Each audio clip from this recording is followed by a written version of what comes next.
Assalamualaikum dan salam sejahtera bersama saya Muhammad Dihya Sahlan dalam Berita Pagi Sabah edisi Selasa 26 Mei 2020. Pelaksanaan Perintah Kawalan Pergerakan sejak 18 Mac lalu membuka lebih banyak peluang buat usahawan tempatan untuk mempelajari perniagaan secara digital. Kreativiti usahawan nyata berkembang dengan mempelbagaikan teknik pemasaran produk masing-masing secara dalam talian. Ketika ditemui RTM di Kota Kinabalu, Presiden Dewan Perniagaan Usahawan Sabah Anita Mohamid berkata, kaedah sedemikian secara tidak langsung mewujudkan alternatif tambahan pendapatan sekaligus memperkembang perniagaan dengan lebih mudah. Dengan sendirinya para peniaga jadi lebih bijak. They go for online, ada yang membina app sendiri, ada yang go to platform macam Lazada, Shopee, ada juga yang menjual di Instagram, di FB. Jadi memang dia punya impact tu sangat besarlah. Beliau turut mengakui budaya pemasaran digital dalam kalangan usahawan tempatan di Sabah telah mula membangun dan bergerak maju seperti negeri lain. Ia terbukti apabila pelbagai produk tempatan dari luar bandar kini mampu dipasarkan dan dijual menggunakan platform digital. Elak Perhimpunan Besar-Besaran Amalan Penjarakan Sosial konsep bekerja dari rumah antara norma baharu yang wujud berikutan penguatkuasaan Perintah Kawalan Pergerakan PKP dan Perintah Kawalan Pergerakan Bersyarat PKPB. Amalan ini sebenarnya bukan sahaja berupaya memutuskan penularan pandemik COVID-19, malah turut memberi kesan positif kepada alam sekitar kita. Nur Amli Ibrahim ada laporannya.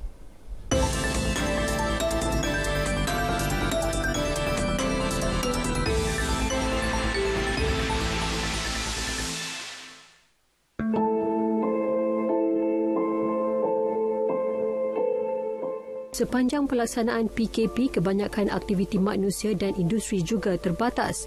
Menurut Timbalan Pengarah Pusat Pengurusan Eko Campus Universiti Malaysia Sabah UMS, Kelvin Kueh Boon Hee, norma baru ini telah membantu meningkatkan kualiti hidup dan alam sekitar. Antaranya kenderaan di atas jalan raya berkurangan dan penutupan sementara kebanyakan industri turut mengurangkan penggunaan tenaga elektrik industri. Penggunaan tenaga elektrik menyumbang kepada 60% kadar pelepasan karbon dunia, manakala sektor pengangkutan 23%. Pusat Penyelidikan Iklim dan Alam Sekitar Antarabangsa yang berpangkalan di Oslo menjangkakan penurunan sebanyak 0.3% pelepasan karbon ke udara untuk tahun 2020 hasil impak kolektif kawalan pergerakan sedunia yang membabitkan lebih kurang 4 bilion individu. Amalan gaya hidup hijau juga meningkat dalam tempoh ini, khususnya pengurusan bahan buangan, kitar semula, penggunaan tenaga elektrik secara berhemah dan tanaman makanan sendiri. Kesedaran masyarakat sewaktu PKP dan PKPB ini contohnya beri pentingnya untuk kita berjimat-jemat khususnya makanan akibat arahan untuk mengehadkan pergerakan keluar rumah untuk membeli barangan. Amalan kita untuk membeli barangan dari kedai berhampiran dengan tempat kediaman, amalan kita untuk membeli produk atau barangan tempatan, malahan amalan untuk bercucuk tanam, khususnya tanaman makanan di kawasan kediaman, harus dan mesti dikekalkan pasca PKP dan PKPB. Sementara itu, pengasas bersama Trash Hero Borneo, Annie Jamin, mengajak seluruh rakyat di negeri ini untuk bersama-sama mengekalkan kualiti udara, bumi dan lautan secara berterusan dan tidak hanya ketika PKP. Yang paling penting, gaya hidup menjaga kebersihan diri dan persekitaran adalah tempoh penyesuaian masyarakat terhadap norma baru yang perlu dilalui. Masyarakat umum berupaya memain peranan penting mempertahankan kelestarian alam sekitar sekaligus meyakinkan sektor industri untuk membuat perkara sama dengan menjurus ke arah amalan hijau. Saya ambil positif, hikmah di sebalik PKP ini, kebanyakan masa yang saya ada, saya dapat masak makanan sendiri untuk keluarga. Makanan yang sihat seterusnya jimat. Selain itu, dapat mengurangkan penggunaan plastik di rumah ni sebab jarang beli di luar. Go green. Banyak hikmah bila berlakunya PKP ni sebab saya banyak masa untuk menanam sayur-sayuran yang merupakan salah satu sumber makanan juga kepada kami secara percuma. Dan saya juga dapat mendidik anak-anak untuk cintakan gaya hidup hijau. Semoga setiap kesan positif terhadap kelestarian alam sekitar dalam norma baru ini dapat menjadi titik mula membuat acuan masyarakat yang lestari. Nur Amri Ibrahim, RTM.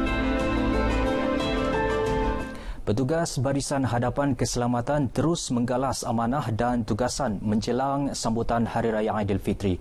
Tinjauan kru berita RTM di dua lokasi sekatan Jalan Raya SJR Jalan Kepayan dan SJR Jalan Sulaman Kota Kinabalu mendapati penugasan di lokasi berkenaan berjalan seperti biasa. Allah bisa tegal biasa bertugas ketika musim perayaan sudah menjadi kebiasaan apabila terpaksa bekerja ketika Aidilfitri. Hanya tahun ini penugasan agak berbeza kerana bertugas dalam tempoh Perintah Kawalan Pergerakan PKP dan Perintah Kawalan Pergerakan bersyarat PKPB susulan penularan COVID-19.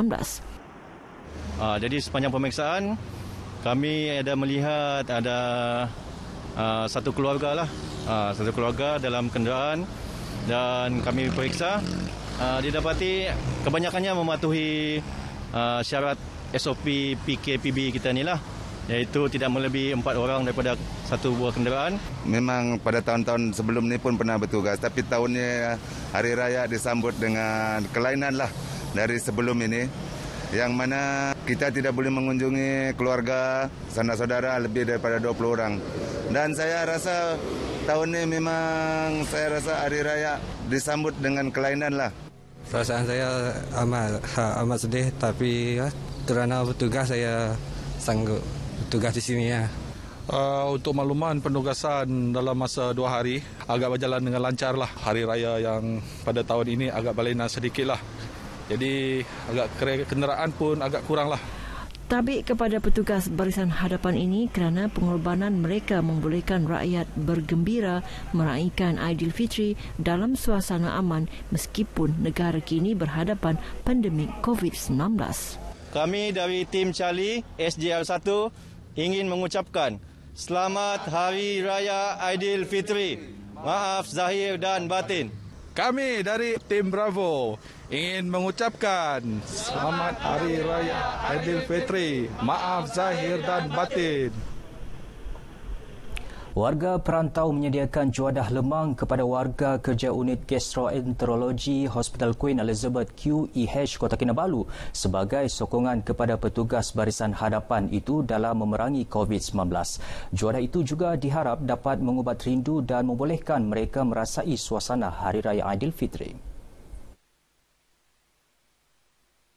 Pensyarah di Kolej Komuniti Tambunan Muhammad Munir Zainal Abidin yang berasal dari Kedah memberitahu niat untuk menyediakan lemang kepada petugas kesihatan di unit berkenaan kerana mahu berkongsi rezeki dan memahami kerinduan mereka yang tidak dapat cuti hari raya kerana tuntutan tugas apatah lagi dalam situasi tidak menentu ketika ini.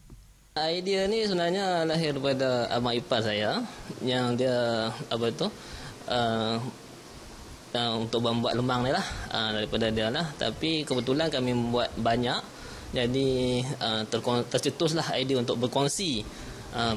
Kebetulan kakak saya memang bertugas di sana, jadi kita bersama-sama lah berkongsi rezeki untuk hari raya ni.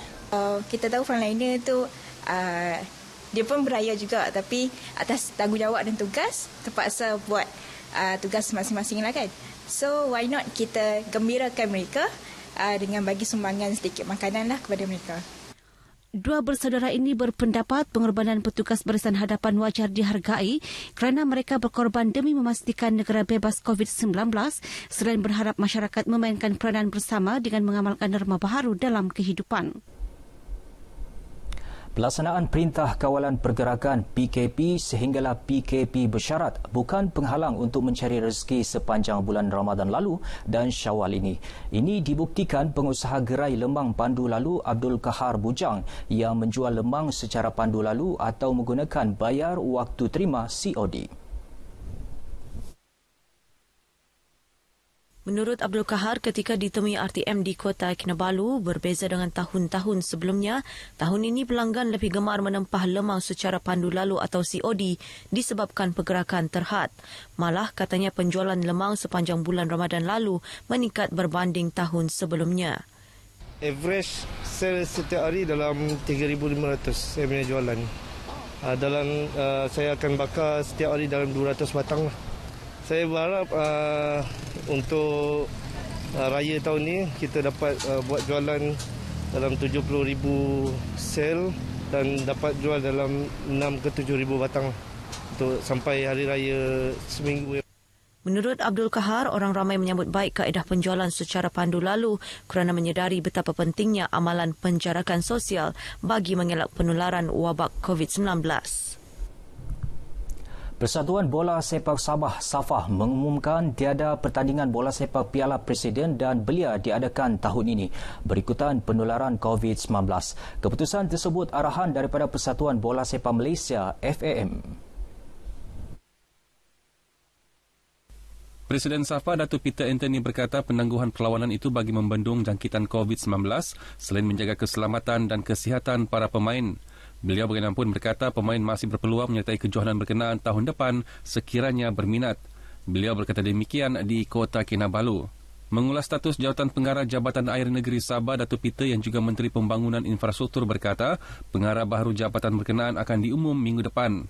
Jawatan pengarah JANS kosong susulan perpindahan Datuk Insinyur Amarjit Singh ke Unit Perancang Ekonomi Negeri Sabah UPEN sebagai penasihat teknikal.